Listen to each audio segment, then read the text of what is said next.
Welcome, everyone. Thanks so much for joining us today on Gateway to Graduate School. So my name is Amy Clobes. I'm the Director of Graduate Programs here at UVA Engineering, and I'm also an alumna of the Biomedical Engineering PhD program. And I'm going to let my colleague, Carla Davis, introduce herself. Hello, all. My name is Carla Davis. I'm the Graduate Outreach and Engagement Coordinator for the Office of Grad Programs. So I do some assisting with recruiting and just about everything. So that's me. Thanks, Carla. So we're going to just give an overview today about how to apply to graduate school, and with some information here that's specific to UVA Engineering that you can kind of use as an example when you're checking out other schools, what to consider, things like that. So our agenda for today is that we're going to talk a little bit about graduate degrees in engineering, give you the 101, what do you need to know about graduate degrees in engineering.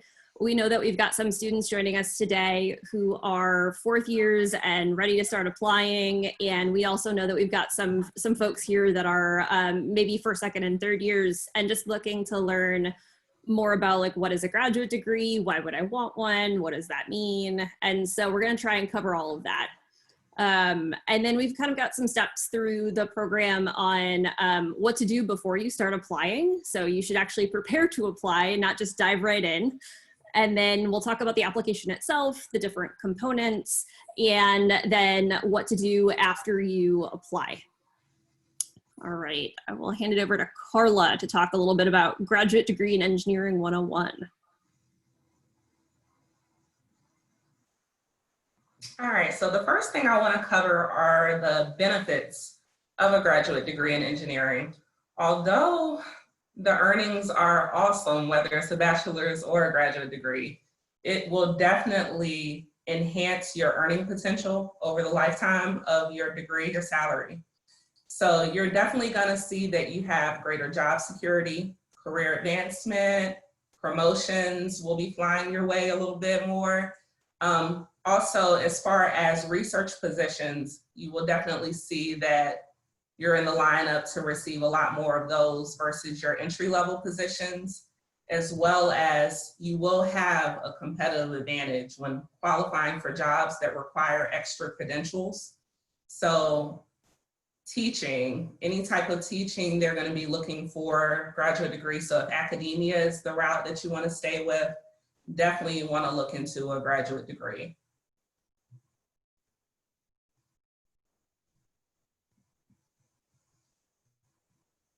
All right, so what's the difference?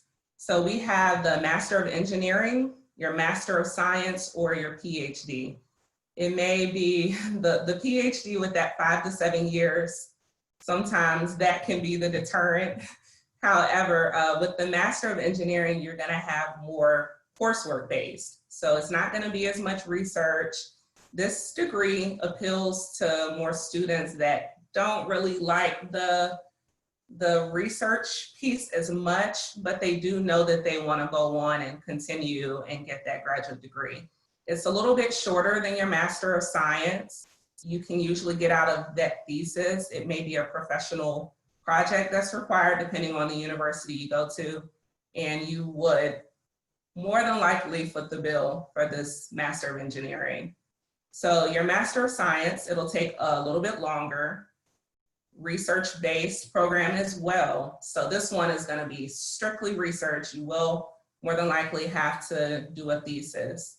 And there are some funding opportunities for the Master of Science, a little bit more so than the ME, but we'll see that in the coming slides. For the PhD, that's 5 to 7 years. It's definitely going to be more thorough, research-based. You're going to be more hands-on with your advisor. So that piece is definitely a little bit longer of a program. Also, your dissertation, you'll be working hand in hand with your advisor, and you have a little creativity there on what you want your research to be about. So that's cool, as well as for your STEM programs. Those PhDs are typically fully funded. So that's one of the perks. That's your trade-off for the 5 to 7 years is it will more than likely be very free. And that covers your tuition, your stipend rate, your insurance, everything. So you shouldn't be footing the bill for any of that. UVA also offers an online ME. We have an accelerated master's program, the Master of Material Science and Engineering, and the MCS. That'll be your master's in computer science. So you'll notice that at other universities, they may not have those, but we do offer them here.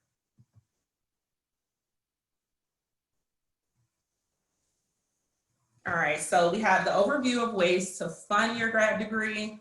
So internal funding, of course, will be your institutional aid. There's a plethora of grants. You have your teaching assistantships and your research assistantships as well. So the research assistantship will be with your MS. And then for external funding, we have external fellowships. That'll be in a future slide where I have some links to some really good external fellowships, as well as the FAFSA that I'm sure you're already familiar with. And then you have employer funding and loans. We don't like loans, but we have that. I guess, yeah, but I mean, I feel like those high-end ones kind of already exist. I mean, they're still kind of ugly, but they are out there for people who are looking for something that's, you know, like highly engineered and whatnot. And I saw a couple online that looked a lot nicer than this, but I think that they were more just respirators and not actually. Hey, Heather, can you mute that, please? All right, sorry about that. So Carla was explaining a little bit about internal and external funding options that are available. And so some of this relates back to that different type of engineering graduate degree. So that Master of Engineering, I know at UVA, some of our programs will offer small scholarships towards the cost of tuition for that. And that would be considered institutional aid. And then most of our MS and PhD students are funded through teaching assistantships and research assistantships. But there are both internal and external fellowships that are available. And so you might wonder, like, if I'm getting this aid anyway, what does it matter if I have a fellowship versus a teaching assistantship versus a research assistantship?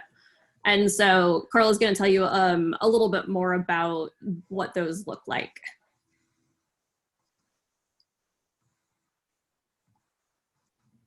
All right, so graduate student funding. So of course, as I referenced on the previous slide, you would get your PhD for free while receiving your stipend. Those can range, I've seen from anywhere from $22K a year to $36K on the higher end, but you would receive your stipend, 100% funding for your tuition fees and health insurance. So with your graduate research assistantship, that provides the stipend, your fees, health insurance. And that's going to be for work on specific research, and it'll likely lead to your thesis or dissertation. Then there's the TA. That one will provide your stipend, tuition fees, and insurance as well. But this one, you will work with your faculty member, and you'll help with instructional activities, helping in the class, helping in the labs, assisting students. So you'll be a lot more hands-on with the students. So for UVA, you're supposed to be registered as full-time. That's 12 hours, 6 hours for the summer, and you must maintain a 3.0. So that you may see some flexibility with other institutions as far as that 3.0, but that's pretty standard across the board. Yeah, and these different funding models are common amongst graduate institutions, and students may move between the different funding that we're describing here throughout their graduate career. So they may have a graduate research assistantship for part of the time. They might be a GTA for one semester. They might be on a fellowship for part of it. So you can move between funding types throughout your grad career, but oftentimes, especially at that PhD level, you will receive that full funding throughout your degree. So Amy, you might have just been covered this, but I just want to make sure. Victor asked in the chat, do students usually pursue one or the other, or can you do both? So I'm guessing you won't be double funded, right, by the GRA and the GTA. You could, I know you just said you could do maybe one, you know, for semester, but are you ever doing both? So there's a couple combination opportunities. The most common, if you were to be funded by multiple sources at once, would be some students are a half-time GRA and a half-time GTA, meaning that their work would be divided between the two in a given semester. It doesn't happen all that often, but it does happen depending on what the instructional requirements are for a course that they might be a teaching assistant with. Sometimes they may be a teaching assistant, but it's a smaller commitment. And so then we want to make sure that we're able to fulfill the whole funding commitment with that research assistantship. And there's also a possibility of being on both an assistantship and a fellowship. And typically what that would look like would be, there are some fellowships that are what we call a top off. So it would be in addition to your typical funding. Typically, it might be that your regular wage is going to get you, let's say, $30,000 a year, but you've also received a fellowship, and that might pay you an extra $10,000 a year, for example. And so there are combinations available, but the circumstances vary quite a bit depending on a variety of factors. That was really helpful. Thank you. Yeah, and something else that might be helpful here, typically, this is going to be typical to a PhD program, but when you apply for admission and are admitted to an institution, typically either at the time of admission or shortly after, they will also issue you a funding letter. And so typically what that funding letter would include would be the commitment to funding for however many years that they will commit to funding you. Oftentimes it'll include a base pay rate and the different components. So for example, that tuition and fees and health insurance in addition to the pay rate.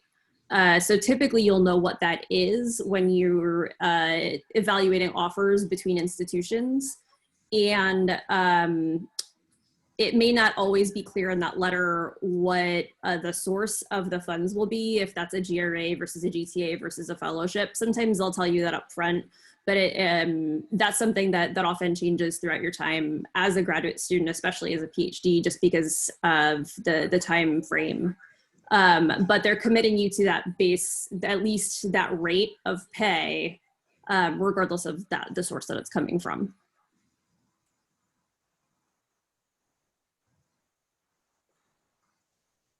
All right, Carla, you want to talk a little bit about some of our fellowships that we're highlighting?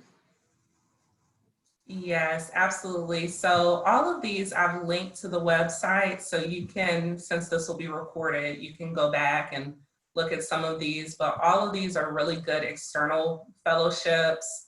I would definitely explore these, take advantage of them, even though it would be a fully funded PhD. If you decide to go the PhD route, sometimes you can double up on your funding in this way to get some external funding.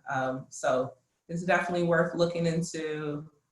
Also, I've included a link on the right so you can access the fellowship databases. That would be a good one to look at, so you can see some of the fellowships that are not included in this list. But this right here is just a small piece of the external fellowships that exist. I didn't want to have like 7 slides of them, but there's definitely a lot of external funding opportunities. Yeah, there are hundreds, if not thousands, of fellowships. Some you'll apply for while you're applying to grad school, some you would apply for after becoming a graduate student. But these are highlighting some of the ones that are very prestigious in engineering, and the link to the databases. Some of those databases provide really great systems where like you can set up criteria and they'll email you an alert when a new fellowship becomes available for application that meets the criteria you're looking for, things like that.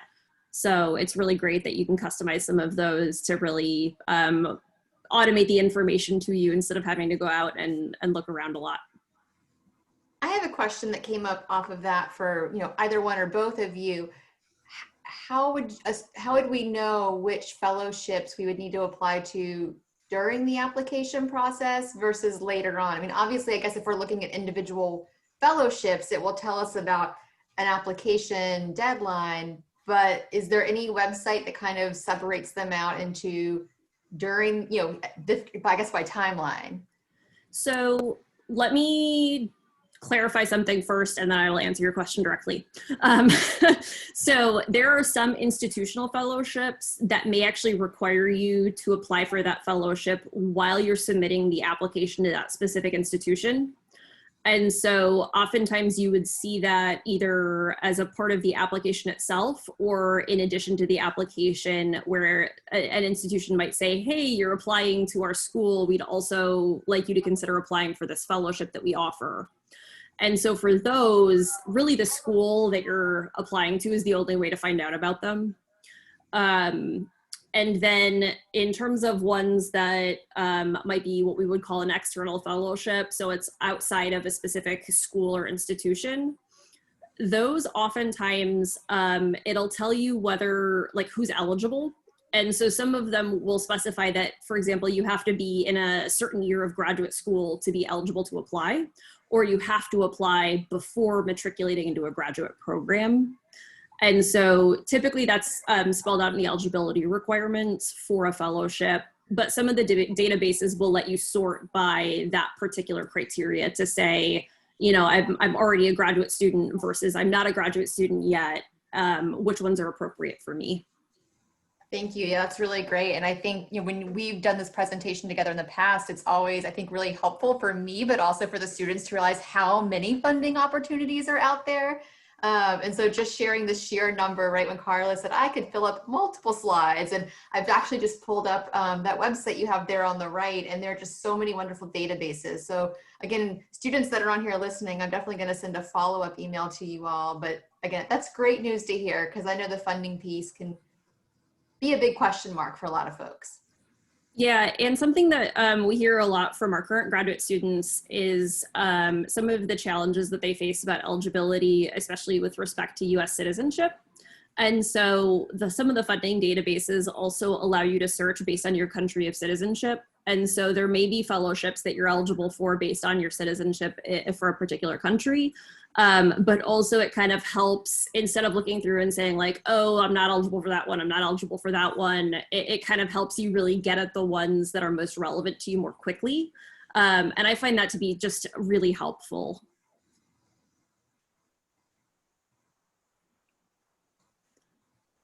All right. I see a question in the chat about access to the PowerPoint. So we've designed this in a way to be shareable. I believe Heather will be sending this out afterwards. Is that correct, Heather?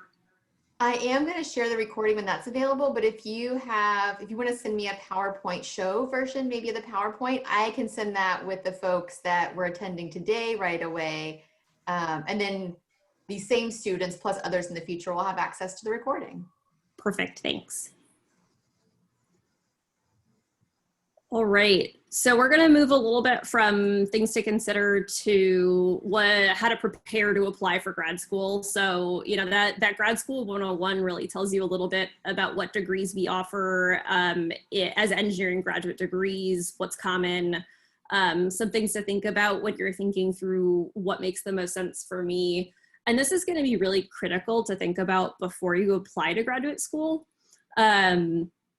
And so I've listed on the slide a couple things to think about. Do you want a degree that involves research, or do you want one that's just coursework?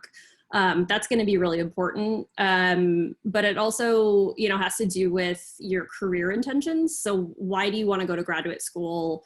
What are you hoping to accomplish as a professional, and what degree gets you to your goal? And so, you know, if the PhD, if you don't need that to meet your professional goals, that's a really big commitment. But if you do need the PhD to meet your professional goals, then great, dive in.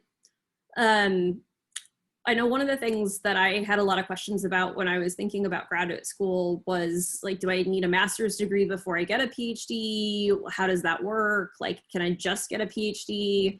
And it's actually very common for engineering students to go directly from a bachelor's degree to a PhD if that's the degree that they have in mind. But we do have students that would apply for a master's degree and get the master's degree and say, hey, I actually, now that I've gone a little bit deeper in this, in the technical aspects of this area, now I want to do even more. And I'm interested in, you know, getting a PhD after my master's. And so they might either transition directly into a PhD program or apply to other institutions depending on their interests. So I would say, you know, if you're thinking about what degree is for me, really thinking about what are my goals beyond graduate school, and what is the graduate degree that's going to help me meet them. As you're thinking about applying, it's going to be really important to think about, you know, is there, if I'm in a research-based degree, is there a research topic that is really interesting to me? If you're applying to a coursework-based program, as you probably know, a lot of fields have kind of sub-disciplines or specialties, and one school might be much better at one than another or have a different focus in their coursework. And so you really want to take a look at their curriculum and where they focus to see, does this meet my interests and my needs? In terms of a research-based degree, you really want to make sure you're going somewhere that does the research that you're interested in. And one of the ways to do that is by looking at what faculty are at the institution. And so definitely want to take a look through their faculty roster. What type of research are they doing? Is this interesting, exciting to me? Is this something I want to do? And then there's a lot of like location, size, fit. Is it close to my family? Is it not close to my family? Like, what is it that is important to me? And so many of you have already kind of gone through some of this consideration when you were picking out, like, where am I going to go to college?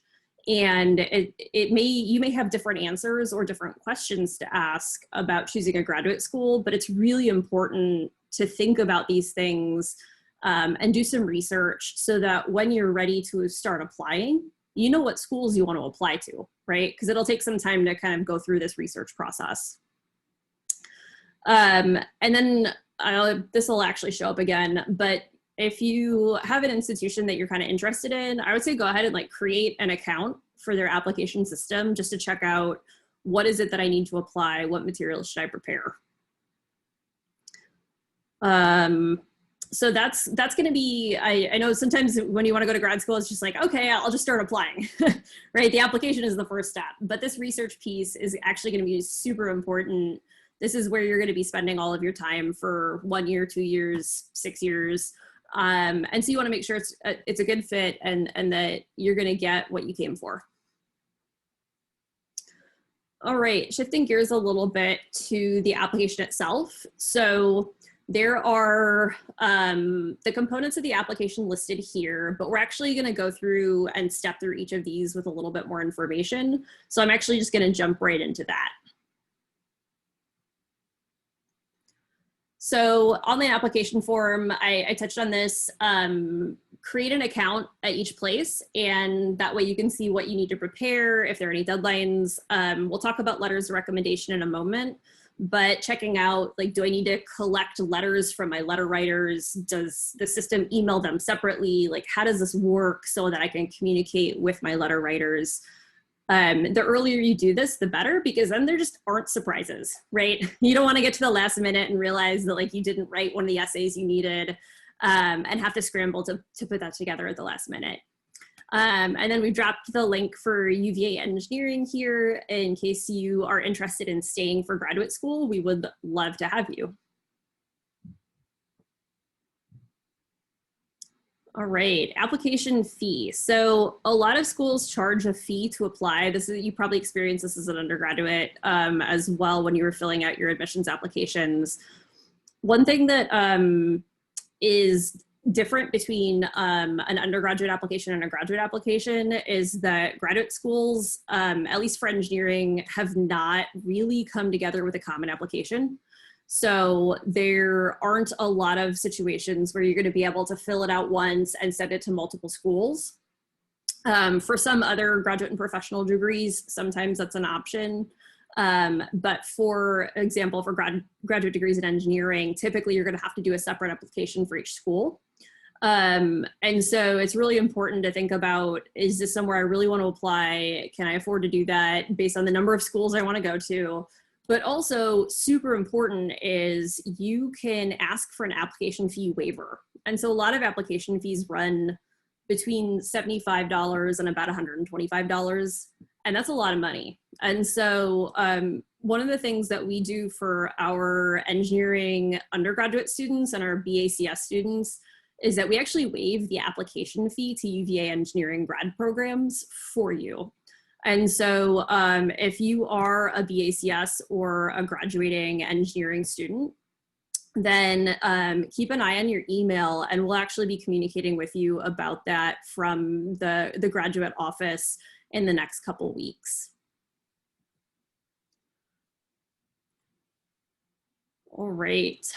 Resume. Oh. I had one question. Sorry about that. Yeah. No, you can go for it. You might have mentioned it, so please forgive me. I just want to make sure. I know that in the past, you all have attended events, right, and represented UVA. And if someone came to your booth, let's just say at a grad school fair, they might have been offered a waiver as well. So there might be opportunities for students to potentially receive waivers from other schools as well. For example, if they participate in the grad school fair this week, some of those participating schools might offer that.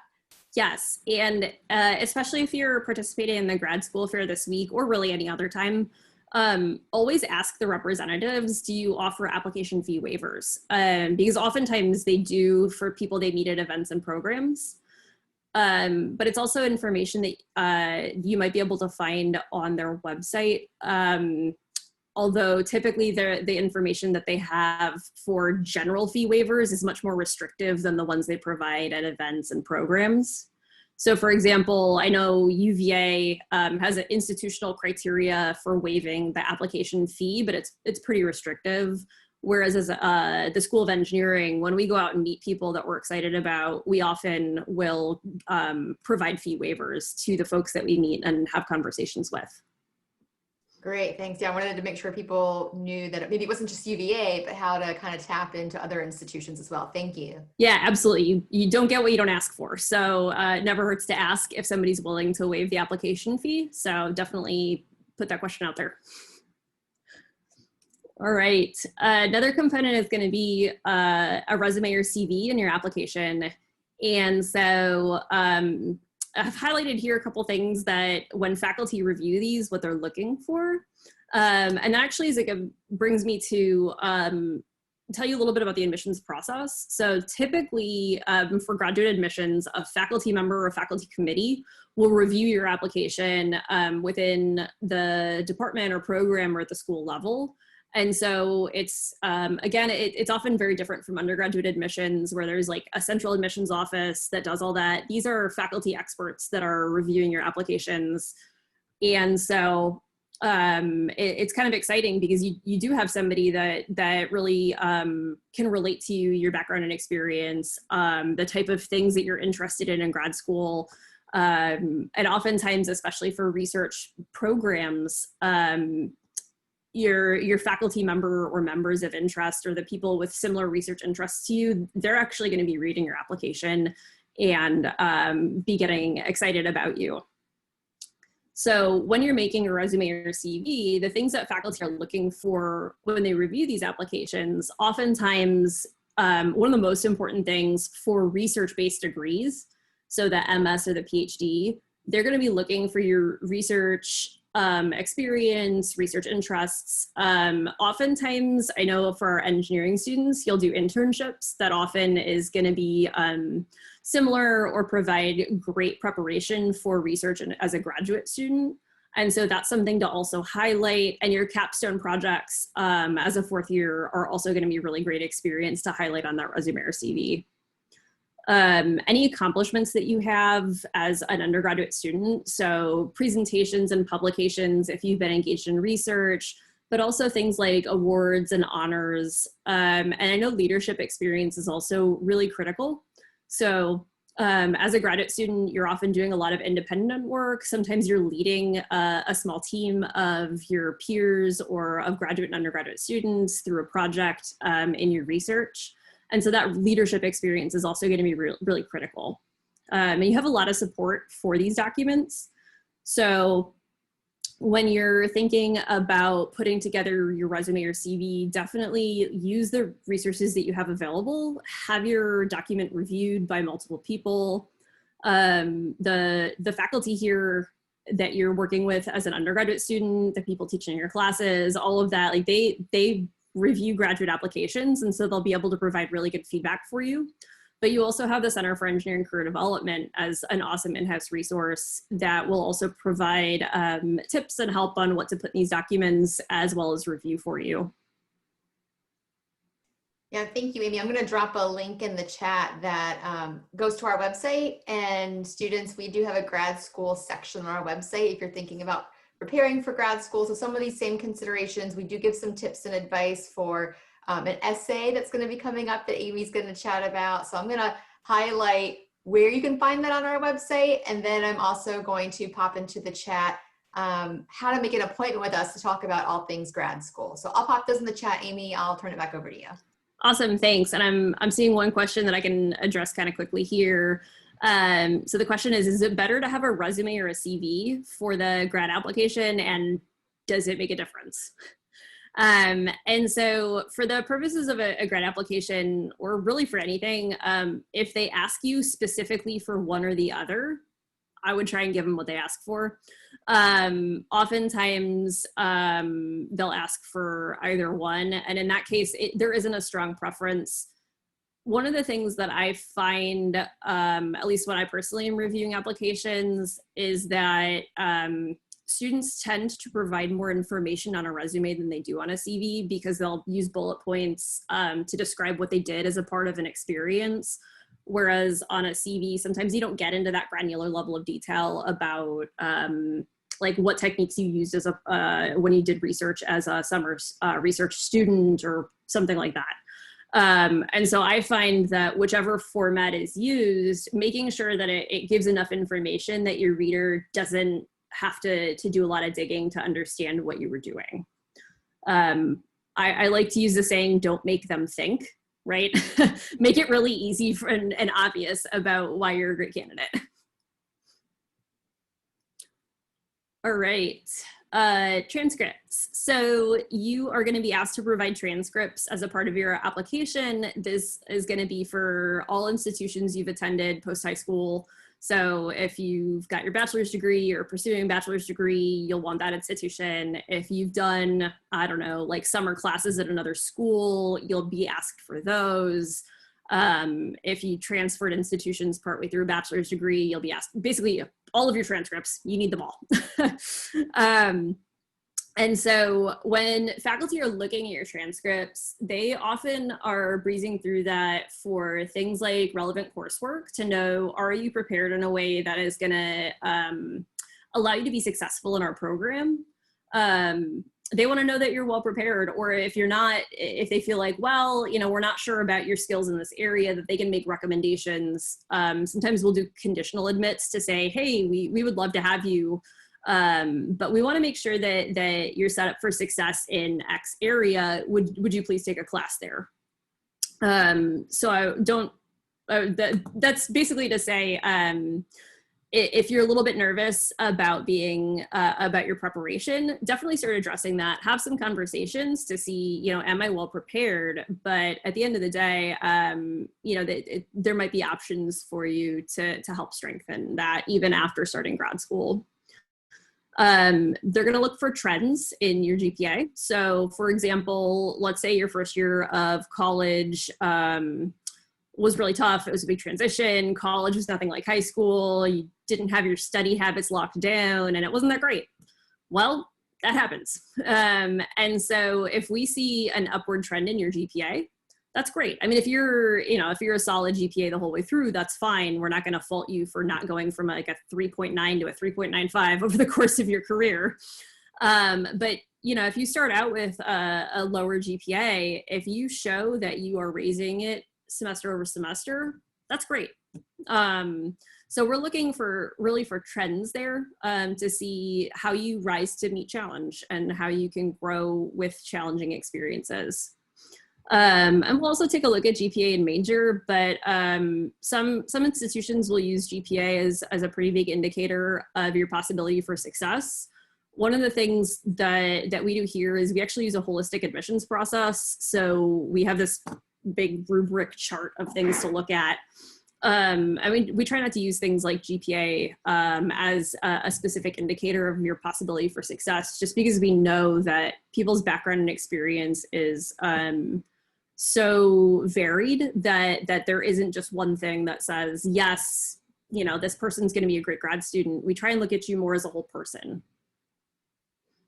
And I put a note on here, some schools will require official transcripts at the time of application, but at least for UVA engineering, you can apply with your unofficials, and if you're admitted and you decide to come here, basically you just need to provide the official transcript before you get started.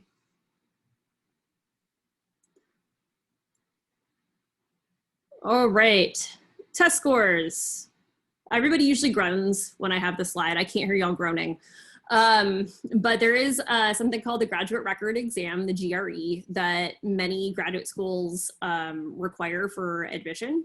And I am thrilled to be able to tell you that we have waived the GRE requirement for all applications to UVA engineering for 2021.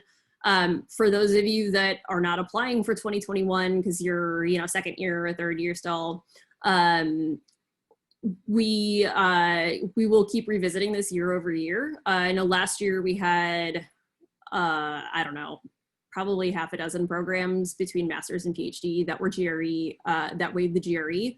Now that we've got them all waived, it will continue to evaluate that on a year over year basis, but the trend is moving away from that GRE as a requirement here. If you want to take the GRE anyway, or if you need it for another school, this is something that you should prepare for. This is not a test to just go in and take. You can get study guides or take prep classes for it, but it's really helpful to learn about the test. There's a couple components. There's a vocab component, as well as the quantitative and then writing component. And so like the quantitative part is oftentimes really critical for engineering graduate programs if they're using the test as a marker for admissions. But the math there is typically like high school math. I don't say that to say don't study. I remember when I was preparing for that, it was really more learning how to take the test within the time frame allotted than like the fact that it was like it wasn't advanced calculus or anything. The question that came in related to the GRE. Yeah. So if the GRE is not required by a school, will it ever hurt your application to not do it? It shouldn't. If they are true to their word, it shouldn't. So you'll see some language around GREs. So we're GRE optional. So we waive the GRE requirement, meaning that you can submit a score, you don't have to submit a score. And if you do submit a score or don't submit a score, we're not going to assume, for example, that you didn't submit a score because it sucked. We're just going to assume that we made it optional and you opted not to submit it. And that can happen for a variety of reasons. So, and then the other language is that, I'm trying to remember the specific term for it, but essentially GREs are not accepted. And so there are institutions that will not allow you, there's nowhere to submit your GRE score. They just won't allow you to put it in. And so that's another possibility. And in that case, they can't fault you for not putting one in because there's nowhere to put it in. So it'll vary a little bit by institution, but as opposed as if it's going to be required versus optional versus impossible to submit. But if it is optional, you should not be faulted for it. I also included a link here. The GRE costs, I want to say it's between $200 and $250 to take. And there are fee reduction waivers. So if you decide to take the GRE, please take a look at that. It will save you money. Not a bad thing. Again, you don't get what you don't ask for. Ask for the fee reduction if you qualify. And that way, you might save a little money on that. All right, letters of recommendation. So typically schools are going to request 3 or 4 letters. When these are requested, things that people who review these letters look for. They're going to look for faculty authorship typically. So you want, I would say, at least 1, if not 2, to be written by a faculty member. And ideally, you want the letter to speak to your experience or your potential for success in research if you're being admitted to a research program. If you're applying to a coursework only program, that research component isn't going to be as critical. But for regardless of what degree type, you want a writer who knows you well. So if I am reading a letter and it's a short letter that just says something like, Amy got an A in my class, she was an excellent student, she showed up every day. That's not super compelling. It's not very personal. It doesn't know me well. And so you really want to build relationships with faculty so that they can write a more specific letter about you and about your potential for success in graduate school. If you have questions about how to get to know your faculty, that's something that we can kind of chat about later. And when you are asking for these letters, I would say, let your faculty know, hey, I'm interested in going to grad school. Ask them early if they might be willing to write you a letter. Make it easy for them. So provide them with other application materials that you're submitting. Tell them what you're interested in, right? Make it easy for them to tailor that letter so that it looks like it belongs with the rest of your application materials. It emphasizes similar strengths. And the sooner you ask, the more time they have to do it. They may be asked by a number of other students, and the sooner you get your request in, the more likely you are to get a letter on time. Right. Yeah, I've seen some faculty members, actually one that I used to work with, he would kind of schedule them into his weekly schedule. And so, depending on how many students he asked, he would write X number one week, X number the next week. And so every faculty member, has their own rhythm on what they want to do there. I have had some students also share with me that sometimes faculty members will ask to see other components of their application, like the resume or CV, or like a rough draft of the personal statement. So sometimes you might want to have all the documents you might need to give to your faculty members. So like Amy was saying, they can write a nice, holistic letter for you and look at other things about you, maybe on your resume that they didn't know, that they can weave into their letter as well. Yeah, the easier you make it, the better the letter is that you're going to get. I know I'm always grateful when students provide those types of materials for me, because it allows me to build on what I already know and to fill in some of the gaps and make it a really robust letter, but also one that emphasizes similar points to the ones that they're trying to make, because they know their application better than I do. All right. Next component is a personal statement. So typically you're going to be asked to write some sort of personal statement. Some institutions will break this down into a couple shorter pieces. Some will have just one personal statement component. So be sure that you read the question prompt carefully. Typically schools will try to provide you with a prompt that says what they're looking for. So if they tell you to write a personal statement about, for example, your research interests and experience, and name a faculty member you want to work with, if I read that and I'm not seeing those things, I'm not going to rate you very highly as an applicant. Or if you're missing components that that the prompt specifically tells you to put in, it makes our job really hard on the admission side to be able to evaluate you. So read the question prompt and try and tailor your personal statement to that. Even if you're applying to multiple schools, I know it takes a little time, but it is absolutely worth it. Oftentimes a personal statement is gonna address some of these similar components. So your motivation for pursuing graduate school, what are your goals for graduate school, research or other relevant experience that prepares you well, especially again, if you're applying to a research-based degree. Talking about accomplishments, again, these are things like publications and presentations, honors, awards, things that you've accomplished. And then oftentimes they'll ask you to identify research areas and faculty members of interest. And that helps them ensure that they can match you with somebody that has a similar interest, that there is somebody at their institution, that they're taking on students, because they don't want to admit you if they can't support your goals. And so that's kind of helps make sure from both sides that the fit is there. I've also dropped a link here that you can check out UVA engineering faculty and their research interests. This piece takes some time, like the research on, are there faculty here that have research that sounds interesting to me or meets with what I want to do in grad school. But that is super critical to both your satisfaction and your success in the school that you end up going to. And again, have other people read that personal statement. So your faculty, the Career Center, the UVA Writing Center, make sure that that's polished and that other people have seen it. All right, quick note on timeline.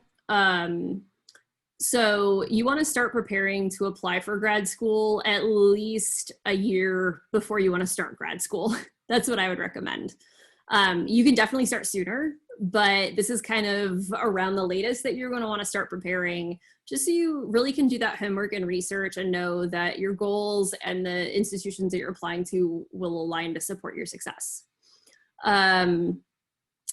Applications for a summer or a fall semester start date are typically due late in the fall or early winter prior. So for example, if you want to start in the summer or fall of 2021, you're going to be applying somewhere in the November to January timeframe of 2020, 2021. I would say the earlier you apply, the better. If they have a certain number of spots that they're looking to fill and they've filled them, then that's not going to work in your favor. So you definitely want to get your application in early, and especially if you want to be considered for financial aid and funding. Often that can be one of the more limiting factors about how many students they're going to admit, and so you want to be one of the students that's considered. Decisions are, I'm going to say, often released in late winter, early spring. If your deadline isn't until January, your admissions committee has to have some time to turn that around. But typically sometime in spring. For offers that include financial aid and funding, typically the deadline for you to accept an offer of admission is April 15th. So there is kind of that condensed timeline there in terms of, you know, when you submit your application can be as late as January 15th. The admissions committee has to review it. They have to offer you your admission and your funding letter. And then you're going to have to make a decision typically by April 15th if there's a funding component. All right. We'll do this quickly after you apply. Definitely want to thank everybody who has helped you with your application, letter writers, people who've helped prepare it, the folks that you worked with at the Career Center. They're all rooting for you. They want you to be successful. They would love to hear how it went. Stay in touch with the programs that you're applying to. Take advantage of anything that they offer to allow you to get to know their program, to interact with students, to interact with faculty, to do an in-person or a virtual visit, depending on what's possible.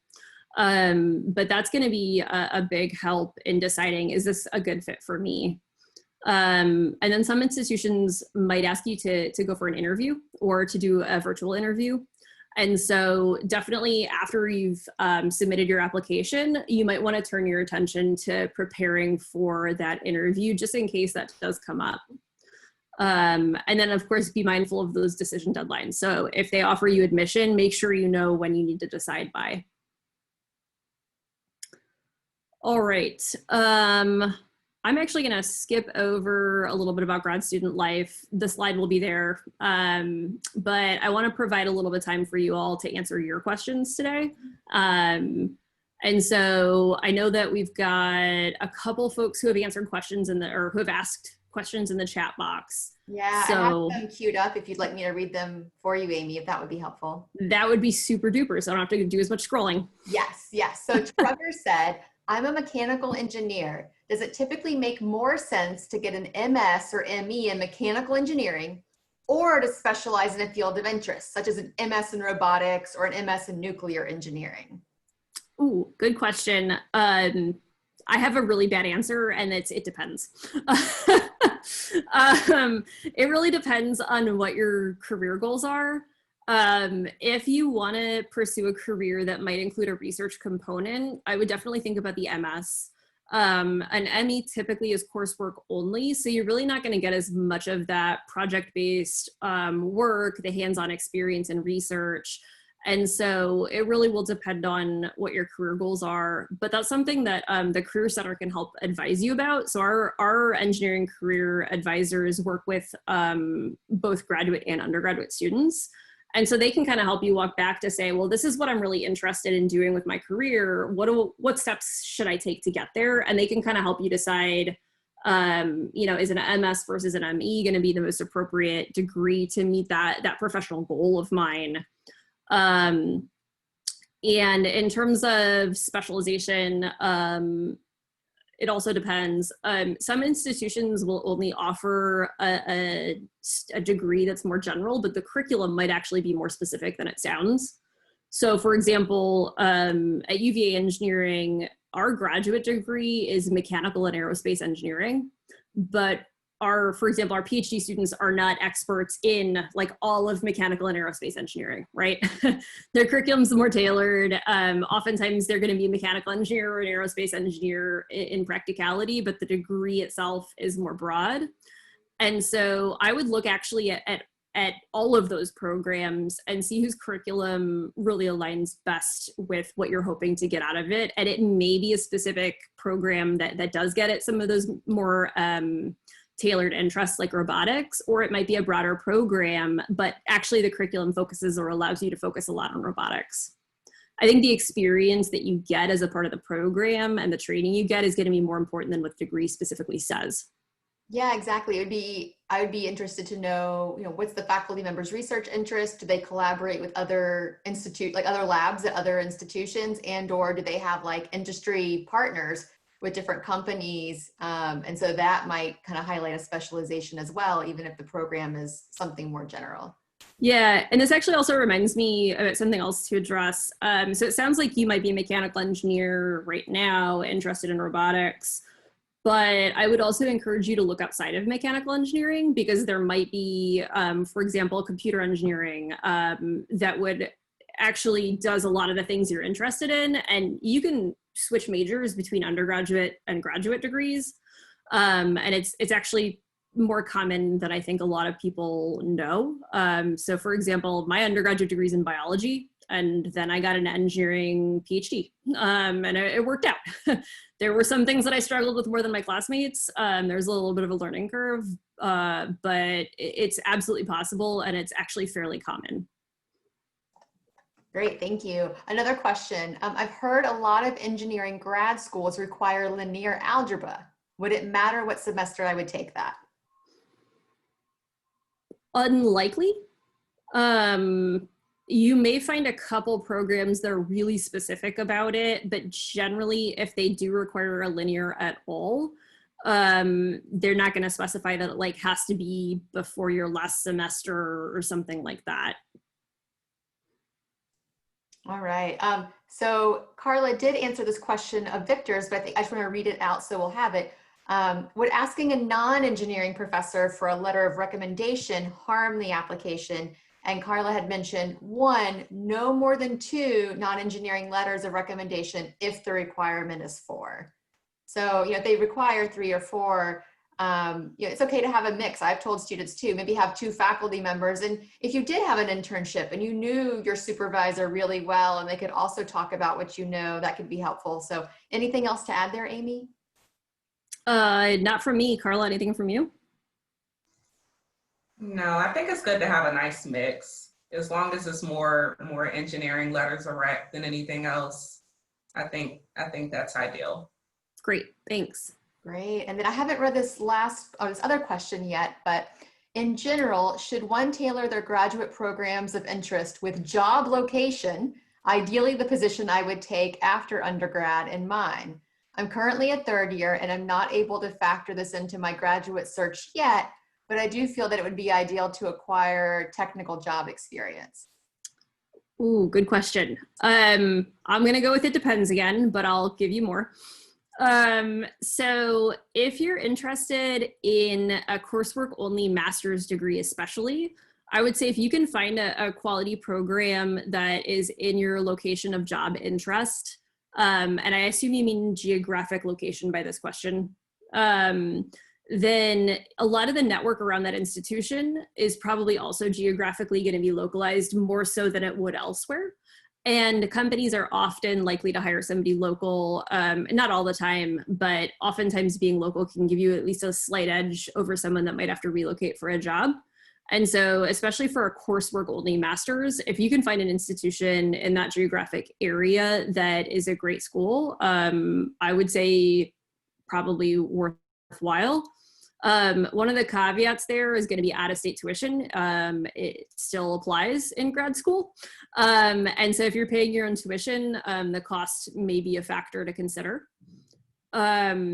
If you're looking for a research-based degree, I would suggest that finding an institution with research that matches your interests is going to be more important than geographic location most of the time. I understand that some people have family obligations, work obligations, like there are other factors that come into play that may impact your geographic mobility. But if you do have some geographic mobility, I would say that finding a program that matches your research interests first is probably going to make the most sense in terms of your success and your satisfaction in that graduate program.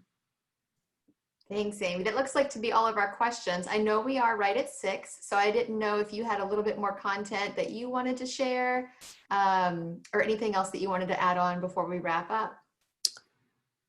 I think we've covered a lot today.